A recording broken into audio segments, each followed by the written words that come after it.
Welcome back to the Yappington channel where I'm gonna yap about something and you cannot disagree with me because I know ball. And today we are going to talk about Demon Slayer or Kimetsu no Yaiba.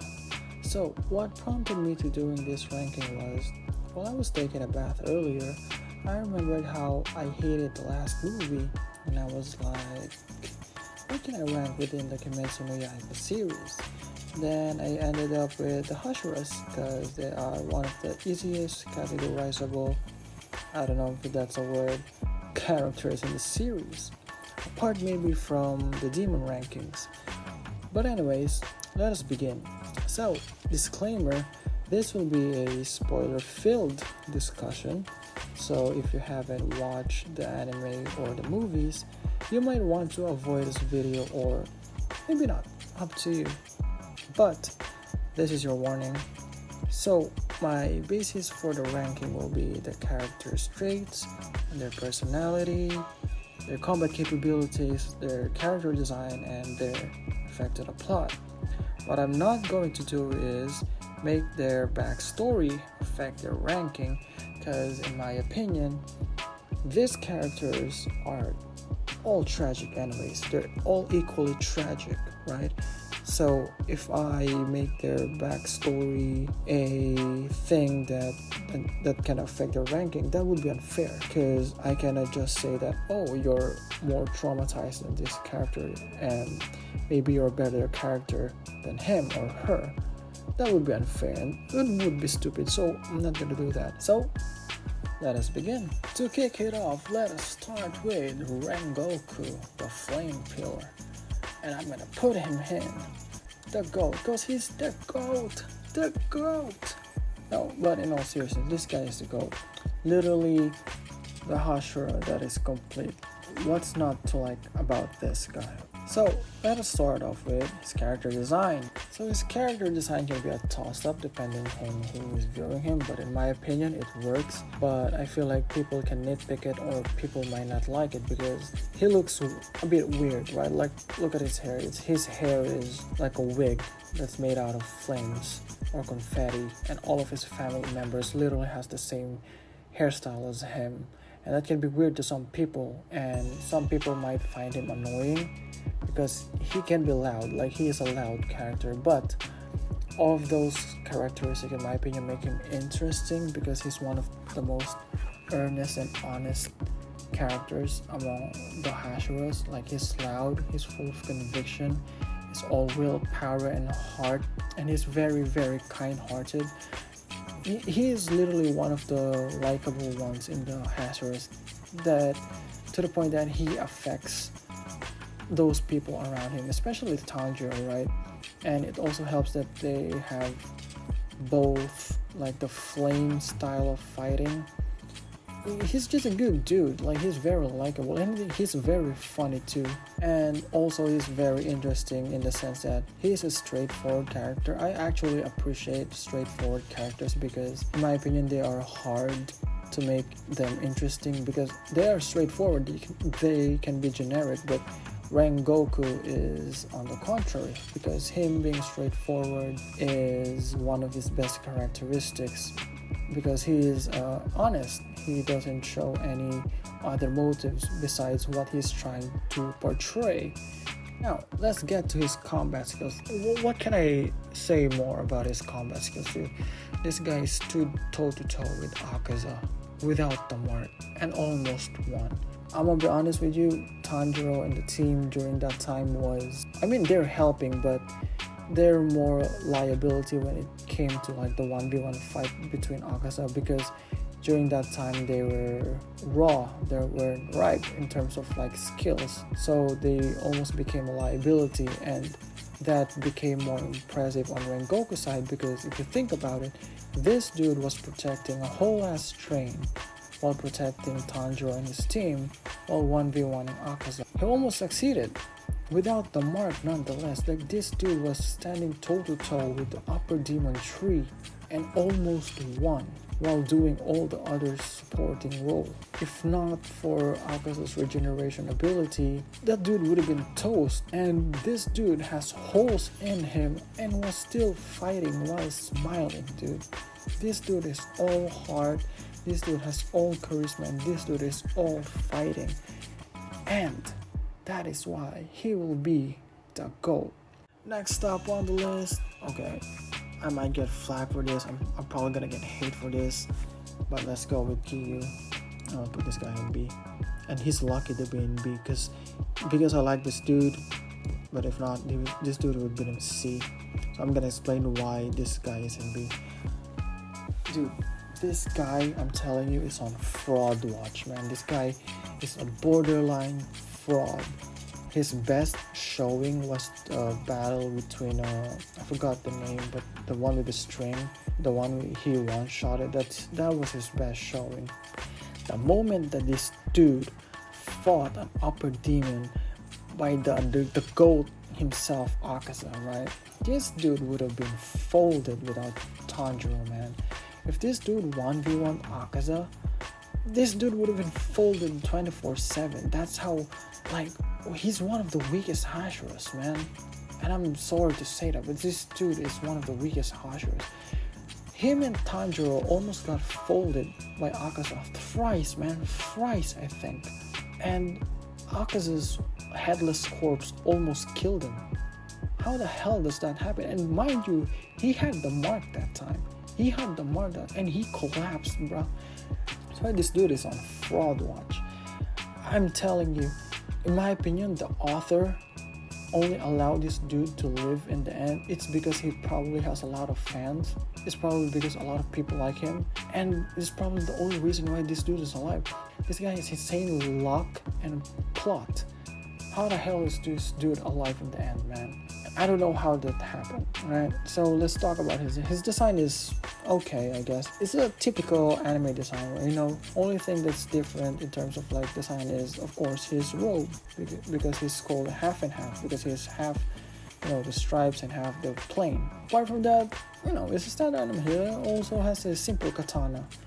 What I like about him though is he can be funny. He has like this dry humor because, again, he doesn't talk too much, so when he's expressing himself, it can be funny, especially to the three idiots, you know. He can be funny, and I actually like him because he's more of like a mentor figure, like a teacher figure, because without him, Tanjiro would have been dead from the start, right? So he was there from the start, and in my opinion, that's why he is beloved, right? Like he's there from the start up until the end. And yeah, like this dude is, he'll remain on B. You're lucky, dude. Like in terms of like special combat capabilities, of course he developed his own style, like the 11 breathing style, but apart from that, like, bro, you saw Tanjiro do all the things he can do, but better, you know, especially with the Hino Kamikagura. Next up on the list, Shinobu. And this, in my opinion, she deserves to be a GOAT. But I actually adore the author on what she did with Shinobu, because Shinobu, in my opinion, is an interesting case because I like her due to her weakness. Her weakness is her main characteristic. Her weakness being that she's not physically strong and she's small, and that she needed to develop a way to slay demons due to her weakness. Is such a cool concept for a character, and she's honest about it. Like she's honest that she's probably the weakest among all of this because she can slash heads, and she had to develop a way to overcome that. And her fight with Doma, dude, like if you think about it, Doma is the worst possible demon that she can fight among the upper demons, because one, Doma has insane regeneration and adaptability, and two, Shinobu uses her height in order to be more speedy, more mobile, but Doma uses ice power, so it's a direct counter to her mobility and speed.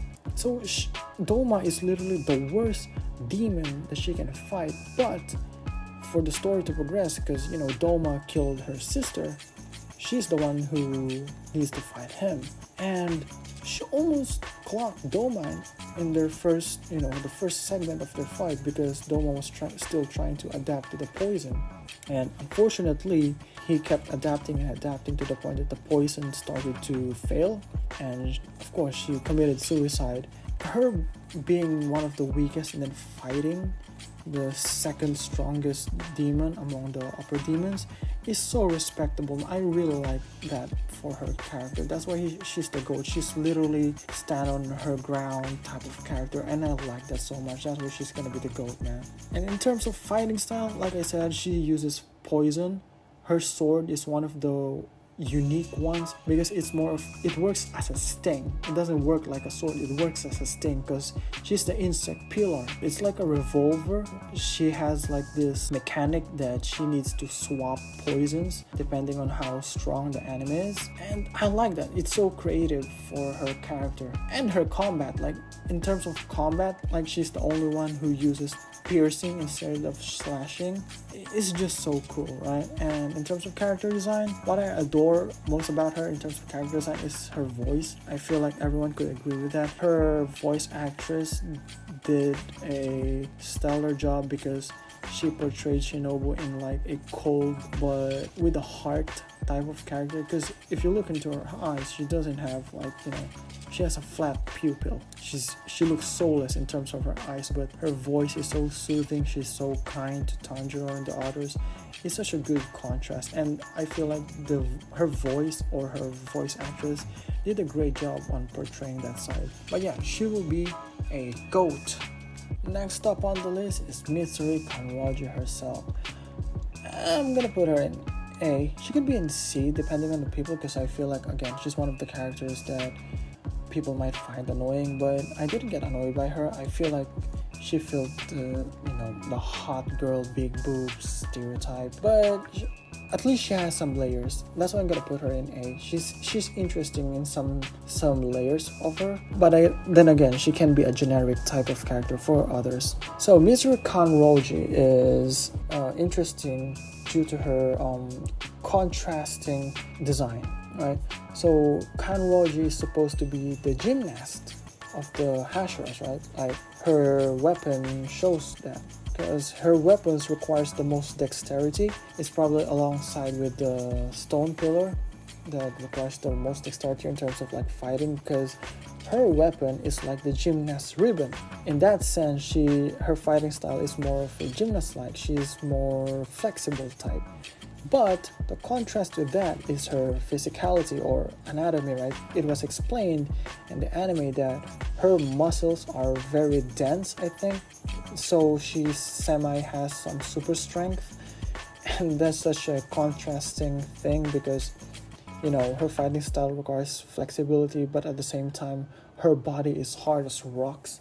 So she is like a tank, but a flexible one. So yeah, she also has this bubbly personality. She's also very pretty. She's very sexy, and boobies. I don't know. She's very cool in terms of that way. Fighting combat wise, she's cool. She uses gymnastics. She's acrobatic as hell, and like I said, her weapon requires extreme dexterity to use. And I'm actually glad that they gave her an arc, because if not for that mini arc, the blacksmith arc, she can be a B or C, right? She could fall to the tier of this dude, but since she has a mini arc and they had time to flesh out her character, and she will remain an A. Oh, this dude. Let's go to the mist pillar. I don't care what anyone says. This dude is the GOAT, the prodigy himself, mist pillar. So this dude, right? Another dude that soloed an upper moon. He's also the youngest. That concept is really cool because he's a prodigy. He's a genius from the start, and he's really strong. And he shows that. It's unfortunate though that he dies in the end, and he dies at a young age. But he served his purpose. He's one of the coolest. His fighting style is also one of the coolest because it's a derivative of the sun breathing, if I remember correctly.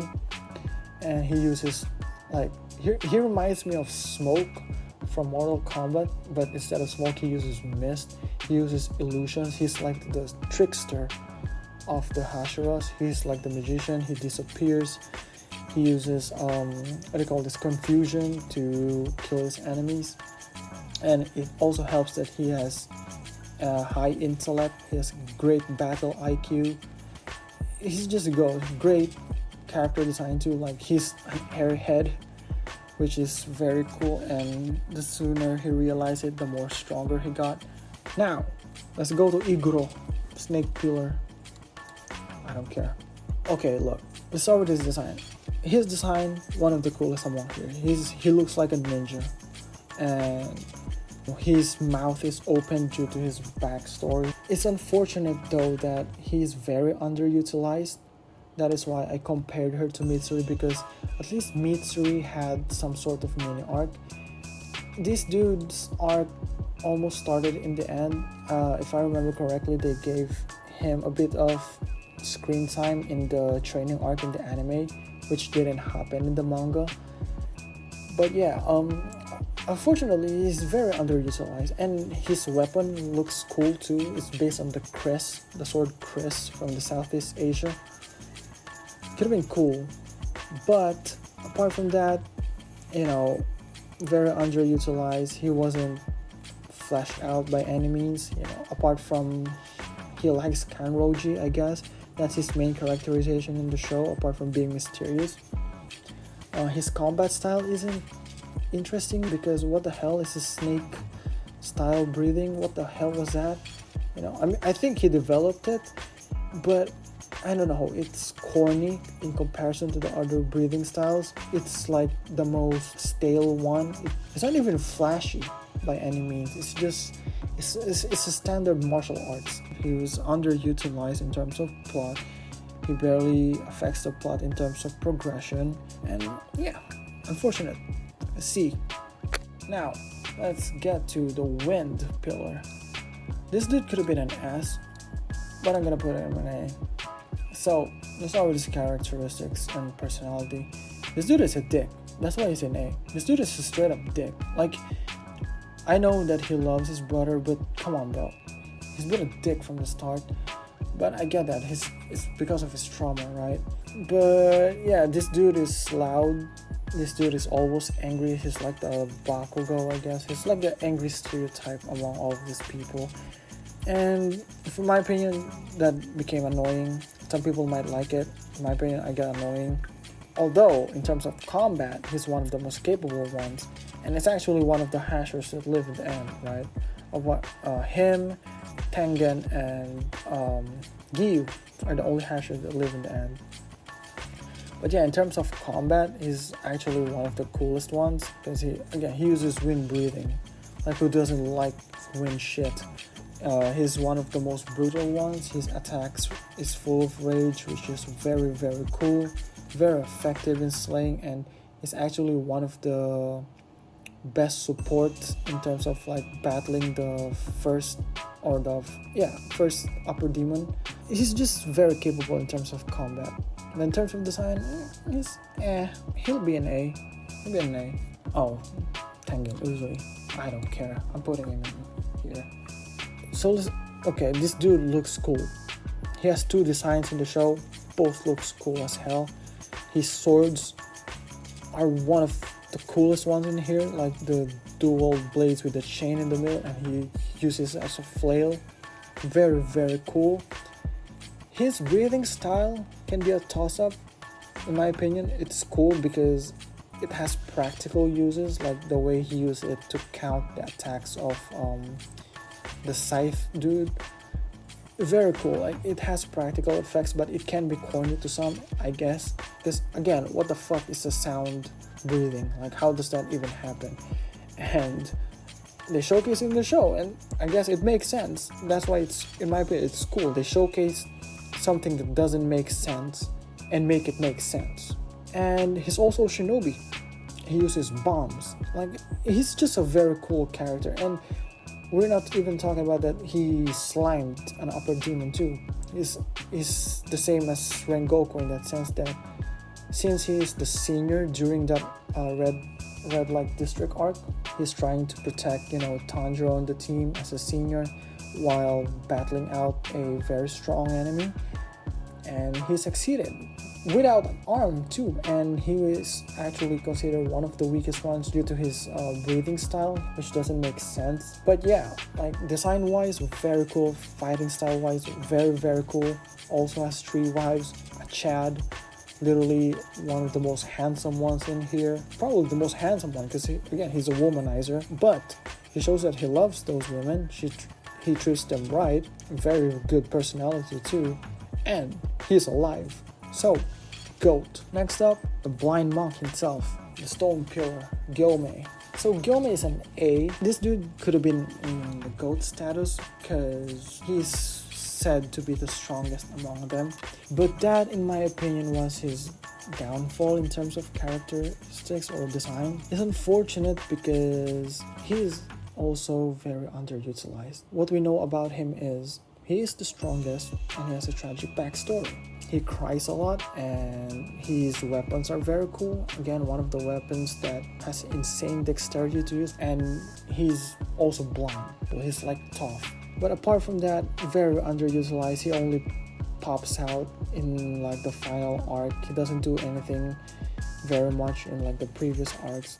So that is for this video. I hope you like it. Please subscribe and comment. I want to know your opinions on this, and I hope I see you in the next time. Bye.